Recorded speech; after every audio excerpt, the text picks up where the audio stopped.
So, welcome everyone to week 3 of Superbly Said, where we talk about some terms from the last week of our lesson. It takes a village. I hear this a lot. So what it means is to achieve something significant requires the support, involvement, and the collective efforts of many people.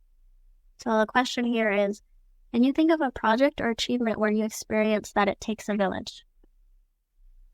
Takes a village. Yeah, I think in the context of raising children, it's saying that the community is also responsible for making sure the child grows up well beyond the nuclear family or beyond the parents or siblings. So I guess you can just go with that main example of raising children. I mean, it takes a village in terms of the friendship groups, but also the support in the community that's required for instilling some kind of culture and values. And that's why people have recourse to communities like churches and our sports groups, associations, clubs. Beyond that, I would say, well, projects, I'm not sure if this is super relevant, but takes a village. It's probably kind of out of context, but for our community at iSpeak, it's definitely taking participation and the motivation, enthusiasm of everybody in the community to get the community going. Because it's a speaking practice arena, we need other people to ensure each person gets a diverse range of others to speak with. Yeah. I'm not sure from my experience. Yeah, it's that's all I can think of right now. How about yourself?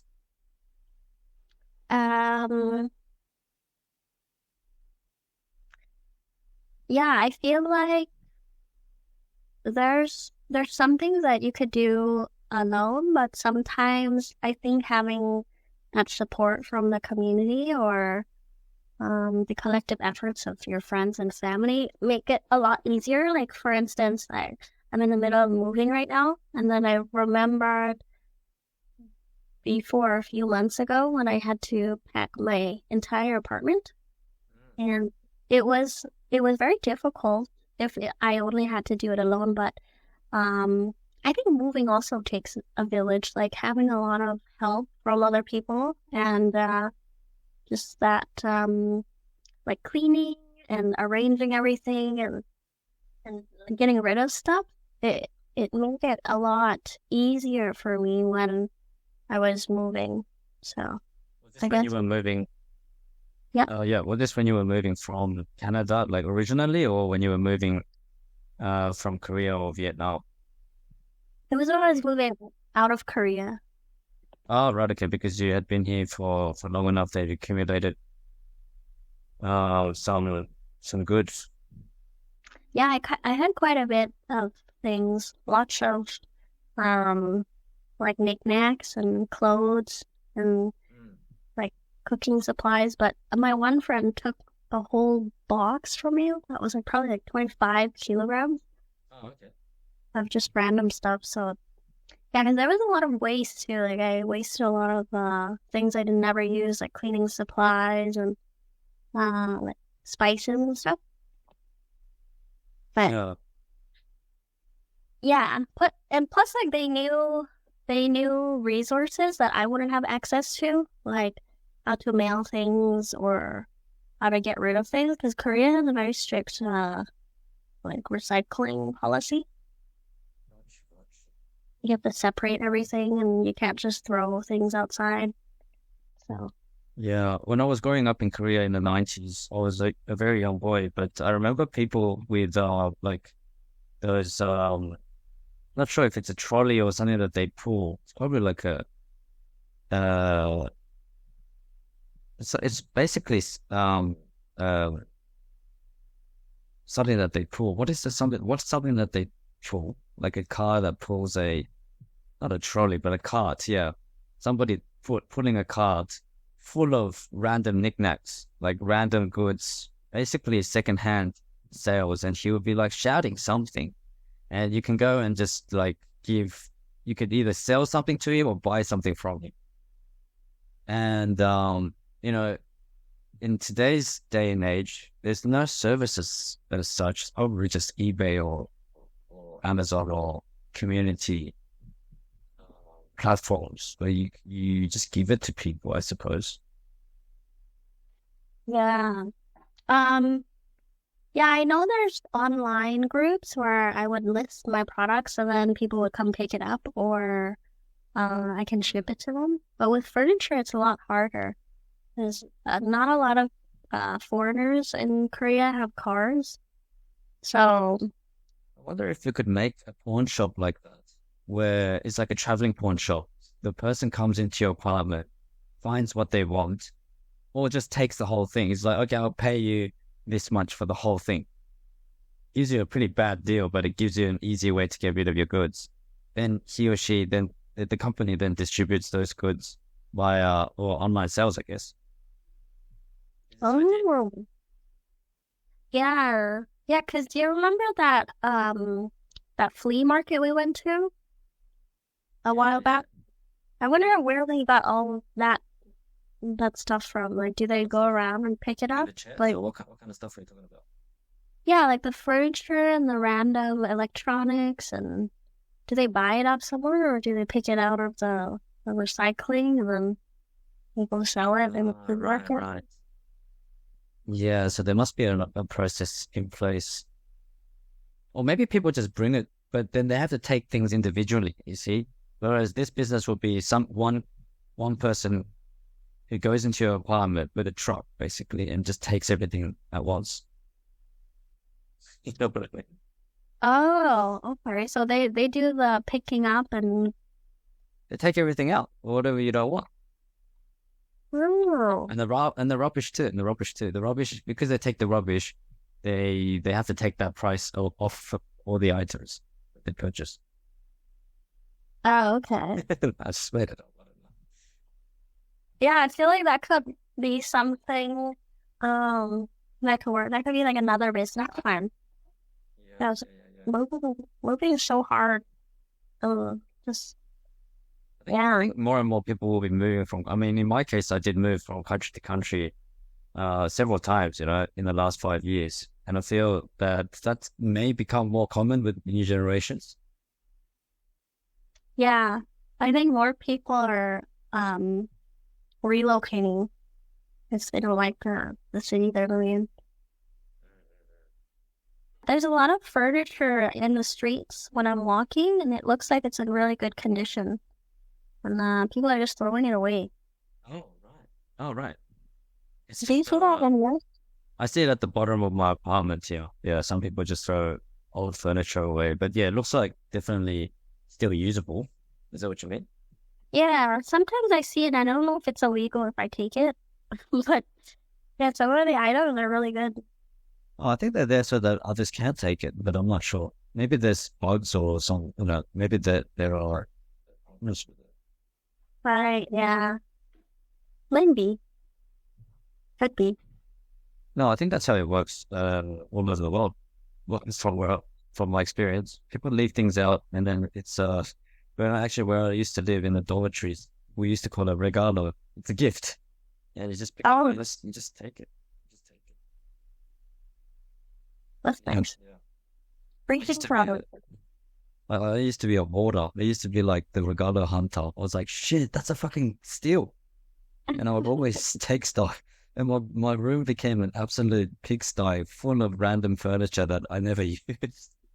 I became a legit hoarder. It's definitely some kind of psychological element. Would you um would you try to sell it? Like up like resell it?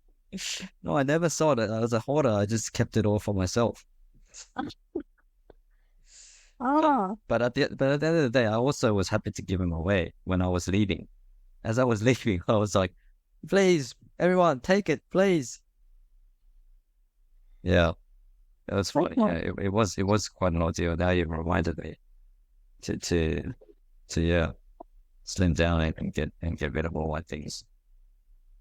Yeah, I feel like that was like my apartment. That's why I accumulated so many things because I I like hoarding snacks and stuff. Oh, so you had consumable goods?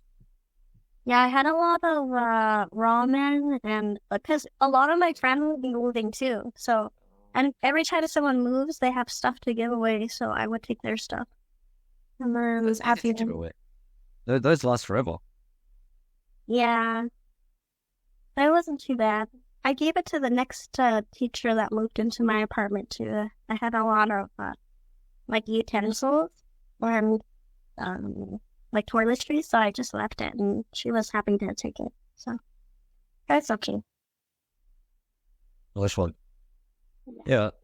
Another example for it takes a village is I think extrapolating on what you said about moving for immigrants when they move, they need a community to settle in, and also yeah, it takes time and meeting a lot of different people to be able to establish oneself in the new country. So yeah, I would say it takes a village to enable successful immigration. Yeah, yeah, that's a good point. Um, yeah, I feel like moving to any country, I think you have experience with this too. When you first go to a country, it's quite difficult if you're alone. So you have to find that community in that village where, um, what's the word, like kind of join um, and learn things from them so you can kind of assimilate better. Yeah, yeah. It's a tough one. Really, people rely on people from the same country of origin, I feel, for one, and then the extended community of expats or immigrants that are already there. So uh, what- you kind of uh, flock together, uh, which in Korean is it's the they use the term "irigiri." You know, "irigiri." No. It's like birds of a feather flock together, but more of it's it's not necessarily pejorative. It could be, but it's kind of like um they're just hanging out within their own crowds. There is that Oh, tendency as well. Yeah, I mean, immigrants are um tempted to stay within their communities with people from their own original countries. And yeah, it's a limiting experience that can make it more difficult to integrate with the wider community.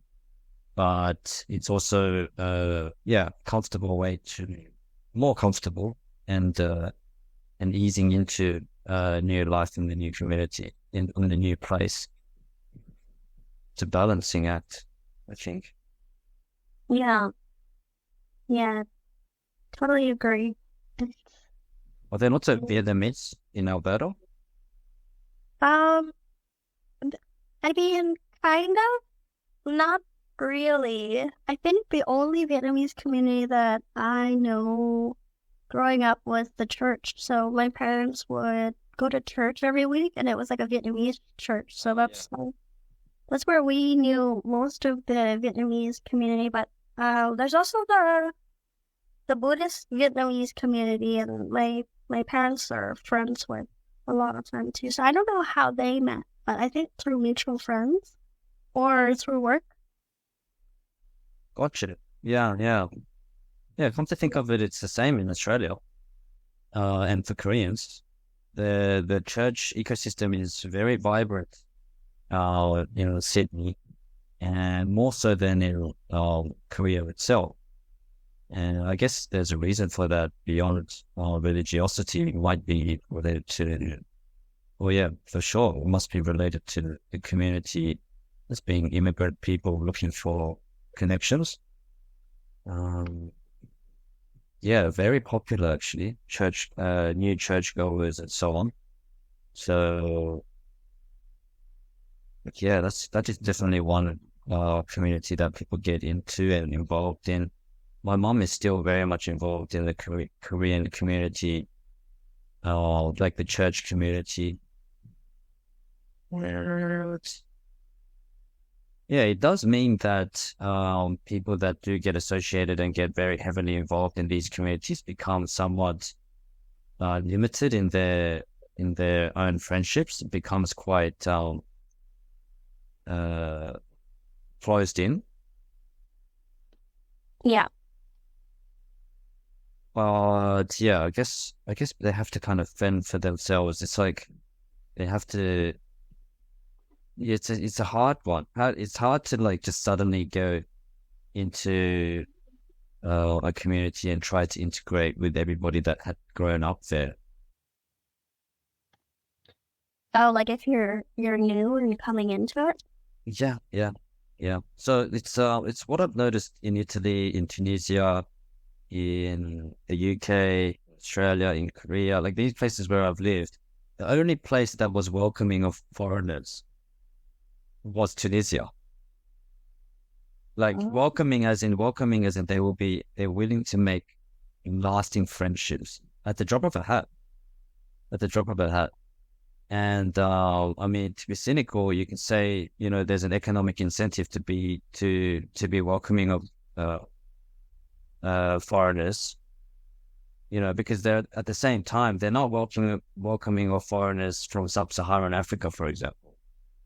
You know, they are selective as well. So it is it's not completely a pure welcoming in of all people as great hosts. There is definitely an underlying economic incentive, and it's reflected. Like if you looked at England, you know, it's very hard to get associated or into a friendship group into a circle of friends with Brits. I feel. I mean, Australians definitely have an easier path since we have a shared culture. Yeah. But even in Australia as well, it's the same. Foreigners that come in, it's very difficult because everybody has their own group of friends. It's the same in Korea. I think Italy is actually more open. So I would rank them as Tunisia first in terms of welcomeness, welcoming attitude, and then Italy.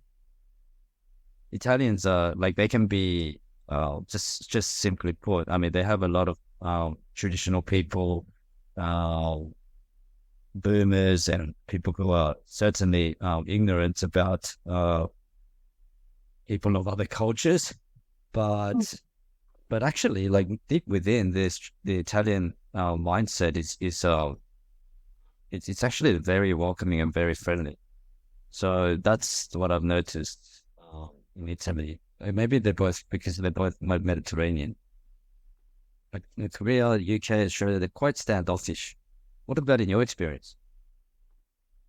Oh.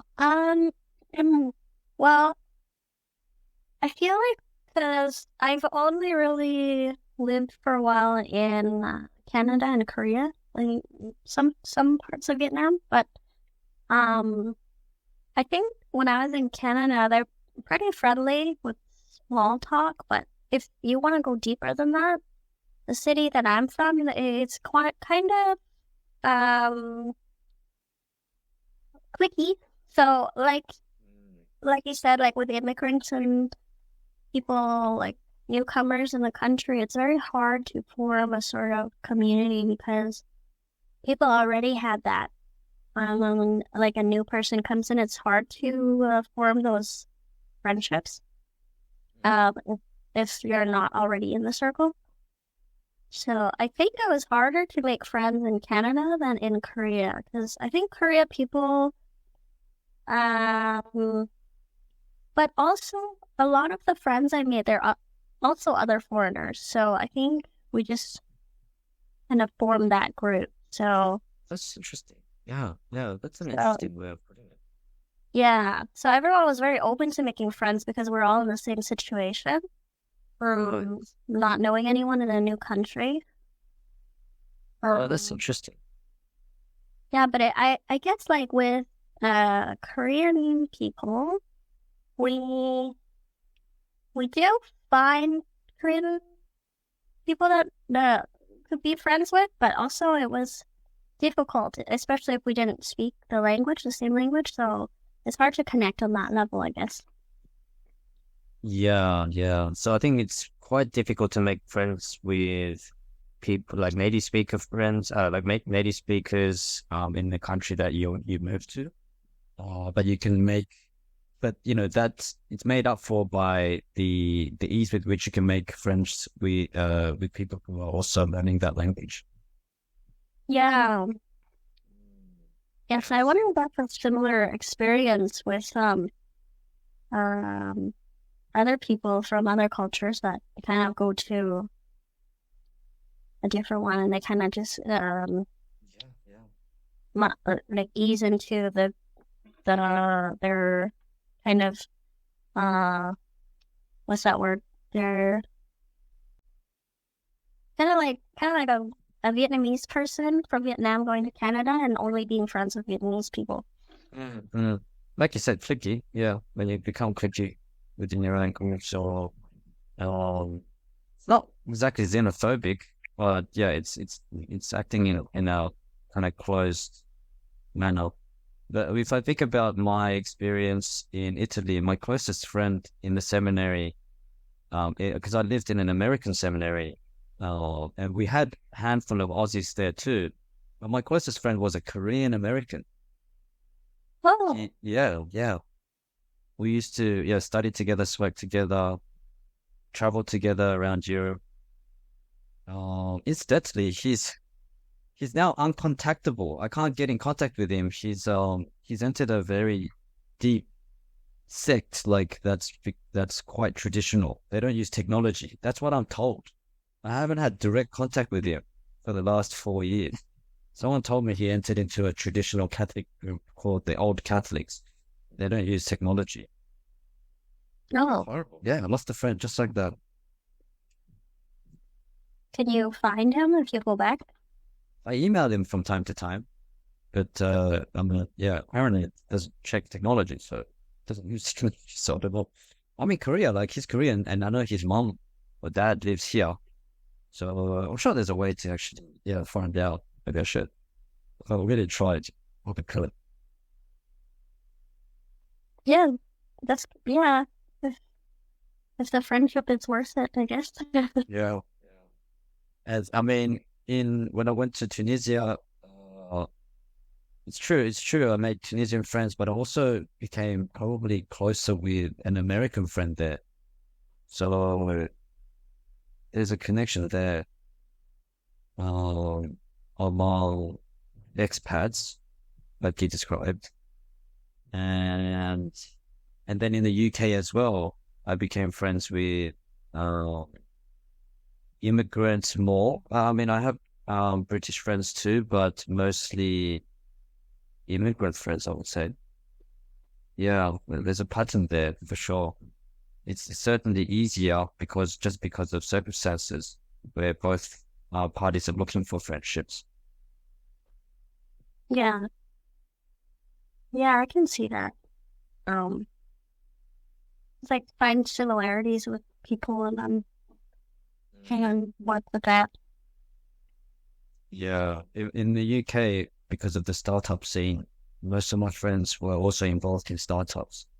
So I think coming back to the phrase, uh, what was the phrase we were discussing? It takes the village.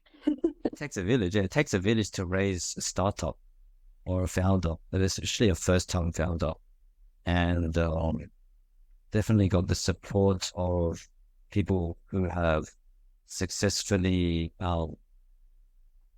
grown a startup, and also others at the same stage. Like, yeah, being together definitely helped, and we were able to help each other out as well, give and take, but also just to cultivate, uh, I guess, even a social um, group that helps people keep on track, but also keep healthy mindset with a good balance. Yeah, I think that's pretty much a prerequisite for startups, and maybe that's why Silicon Valley is so successful, because it's a community that's come together for that same with the same goals in mind.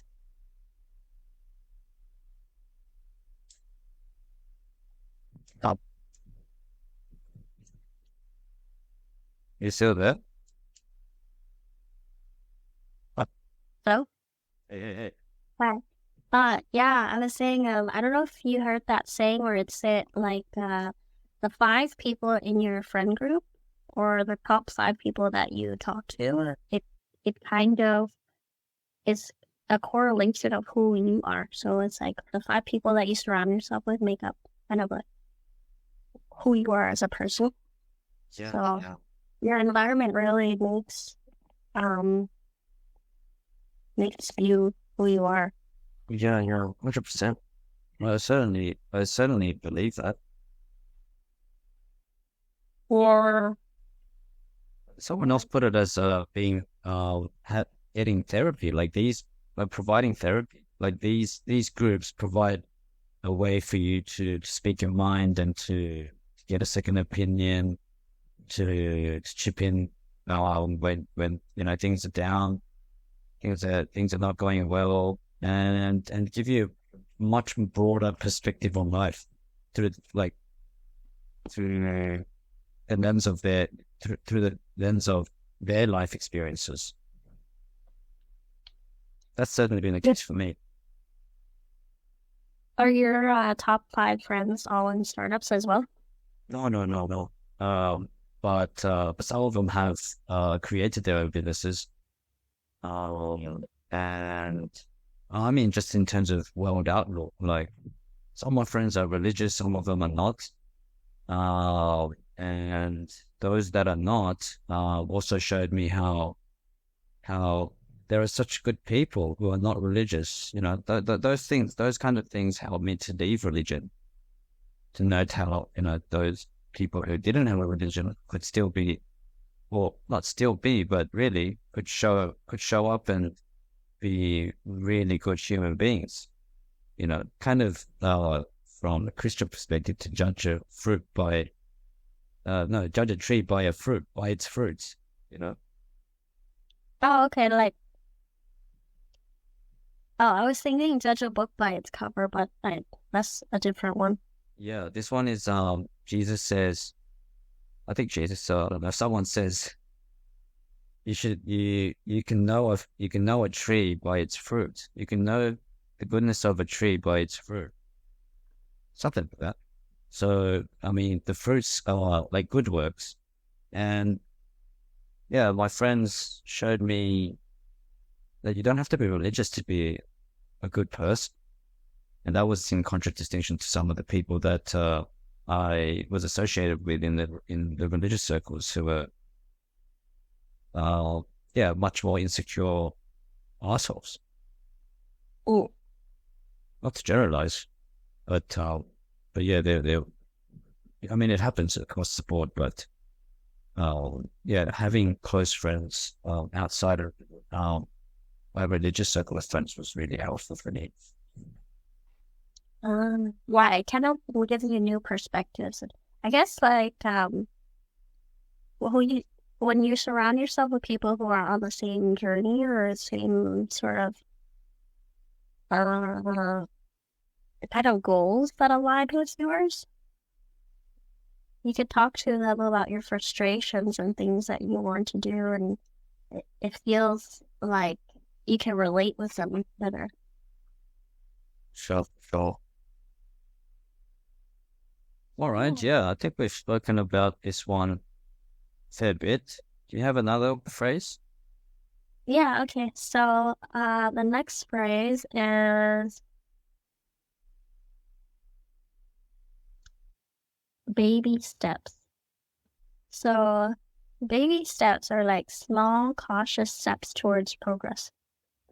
So kind of like being very careful, maybe in the beginning of certain things. So the question is, do you like to dive into the deep end, or do you prefer to take baby steps when starting a new project? I think baby steps are class. Probably advised. Um, so as not to bite off more than you can chew.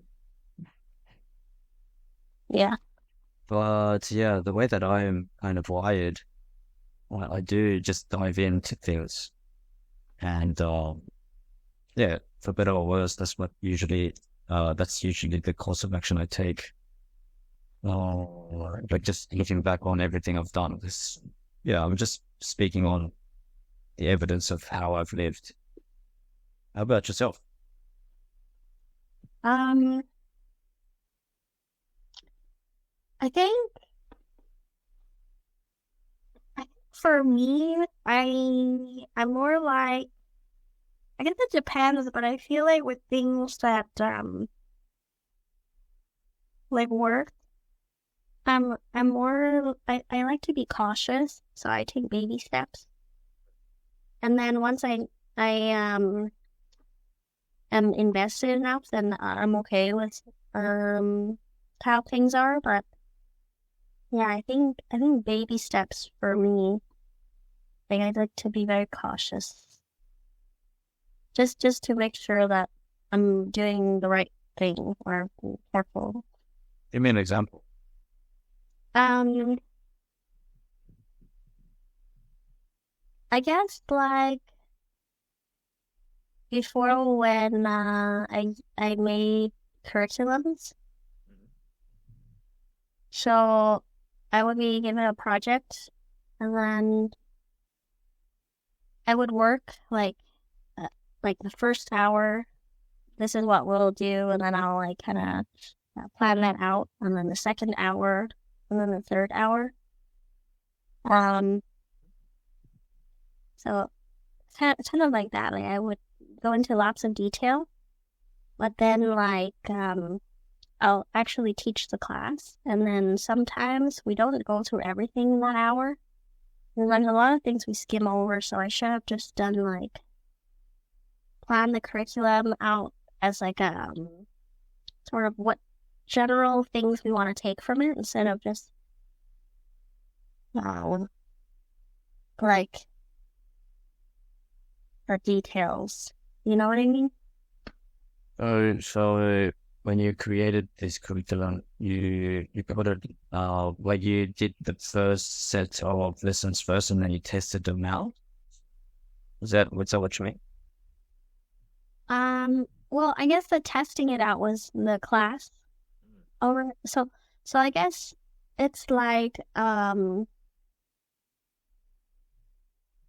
would make the curriculum, but class doesn't always go the way you plan it, especially with children. There's always some sort of thing that could go wrong or like misunderstanding. So I feel like when I go too detailed into things sometimes, or I'm very meticulous with how I want to teach it, it doesn't always work out. Why about that? Yeah, sure. Yeah. So Yeah. what about in your planning and execution of your first arrival to Korea, your first travel, and lining up the teaching to you again? I think it was during COVID you mentioned. So was that baby step? Was that via baby steps, or did you dive in?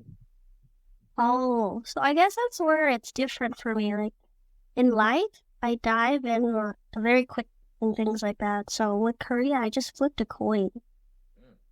And then I'm like, oh, okay, I guess I'm going to Korea. And then, Legitimate, like actually, like literally, you flipped the coin? Or you yeah, really money up? literally. You used an actual coin? Do you remember the coin?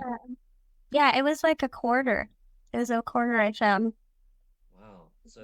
Wow. So would you have tossed it again if you got the wrong the wrong side? No. I think I would have, maybe. I don't know. I'm not sure. But yeah, I think I was just like, I don't know. I kind of want to leave. I kind of don't know what I want to do, but let's put it up to like fate. So Okay. I left it up to fate to decide for my future. And at the time, I was just thinking it's only going to be a year if I do decide to go. And then I ended up staying for over 3 years. So, What's the last thing you flipped a coin on? um, I can't remember. Probably something big too. I think I was about to. The other day, I was talking to my boyfriend about deciding where to go next, and then I was like, maybe we can do that like was it that arrow thing, like have like a globe spin, and then whatever you pick with your finger, then that's where. Wow, yeah, you should put that on TikTok. Or just like spinning a globe and deciding where the finger lands when going in. Wow, wow. Mm. You actually consider doing that? There's actually an option. Yeah, I'm just thinking that because I'm just like, yeah, I don't really know what I want to do. Yeah, why But don't you do that? Why don't you do that? But just to kind of even things out, maybe you can do it 3 times and then choose from one of the three that your where your finger lands. So it's not as random. Like you might be like taken to Antarctica.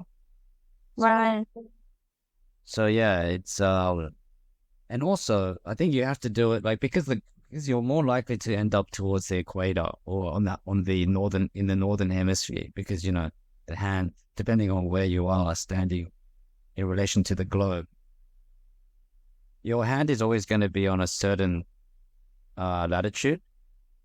So you can kind of, anyway, I'm thinking too scientifically about it, but yeah, that's pretty cool. That's pretty cool. maybe I'll do that this week and I'll let you know the result. Yeah, yeah, yeah, yeah. Yeah. What about you? How did you pick Tunisia or Rome? Oh, I mean, Roma was sent there. It's the capital of education for Catholic priests, and it's a very centralized organization, but each diocese has its bishop, and the bishop kind of decides whether to train some of their priests in Rome or not. And I was sent there. Our diocese used to send 1 or 2 people every year to join the American seminary in Rome. So I was just sent there. So I didn't really get a choice. So yeah, that's how I ended up in Rome. And then when I left the priesthood, I stayed in Italy, but I went to Milan. And from there, I met somebody on Reddit, and she was from Tunisia. And I went to Tunisia to basically meet her. And that's how I ended up in Tunisia. And then I went back to Italy, packed my bags, and then I moved there. Oh, right. I think I remember you telling me about this. Yeah, I may Mm. have. So that's how I ended up in Tunisia. And then I moved to the UK when we got accepted into, the startup got accepted into an accelerator for education technology companies in the UK. And at that time, we just received investment from Oman Technology Fund. And what that meant was that, yeah, I could go to the UK to look for more investors without, feeling the financial burden because, of course, the cost of living is much higher. So, yeah, on the back of the investment that we received, I thought we could find more investors. And no, it was actually a good thing to be in the UK because we met people from Google who ended up supporting us with, they supported us with technology and with AWS as well. And we were able to create our first inroads into like formal education, institutional education partnerships as well. So yeah, ultimately it was good. And then more recently coming to Korea, my mom was in Korea and she just said, yeah, come visit while I'm here. And then when I came here, I decided to stay longer. So I postponed my flight back to Europe. And it's turned out to be like everything's happening really like in a stepwise fashion. without really long-term planning. So yeah, to be honest, I don't know where I'll be this time next year. Right. Yeah, I guess wherever the startup takes you. Yeah, exactly. That's the current situation. Yeah. Baby steps. Yeah. To find my place and the place that's best for our company. So yeah, we're just trying to find our feet. It's taking some time, but the world's gone through a difficult time in terms of fundraising for startups. So it's I think we're just trying to stay the course and survive well enough to be able to come out the other side with a successful with product that really resonates with the users. Right. So I guess like with the company, you take baby steps, but not dive into the Actually, yeah. I think it's both and as well, because we definitely have to dive into no, we don't have to, but we have dived into ideas just because there's a time pressure to test things.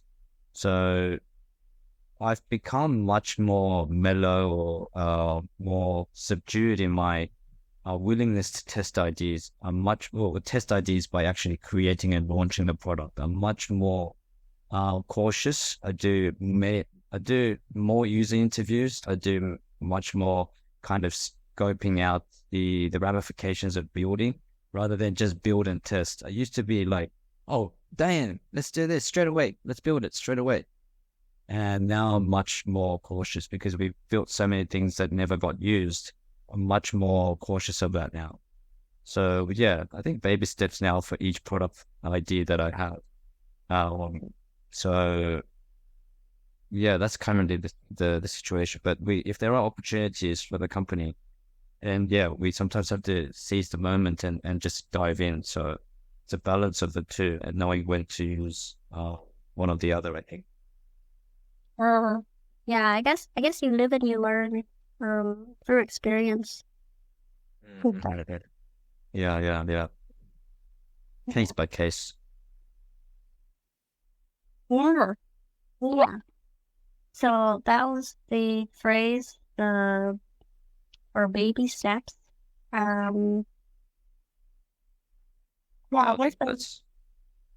That was pretty good. Yeah, we covered quite a bit of ground with just these two phrases. I am hoping that we can invite our users, our members, our participants in the speaking club to join the podcast. You're going to be traveling next week, so maybe next week I'll invite somebody to fill in, and I'll interview them about their experience as an immigrant. Some people volunteered. I don't remember who, but I'll email them and find out if it might be available for next week. Great. Yeah, that would be really fun. I am really excited to hear that episode. All right. Well, thank you for this episode. Safe travels. And I'll see you soon. Okay, I'll talk to you soon. All right. Thank you, everybody, for tuning in. Have a good one. Bye-bye. See ya.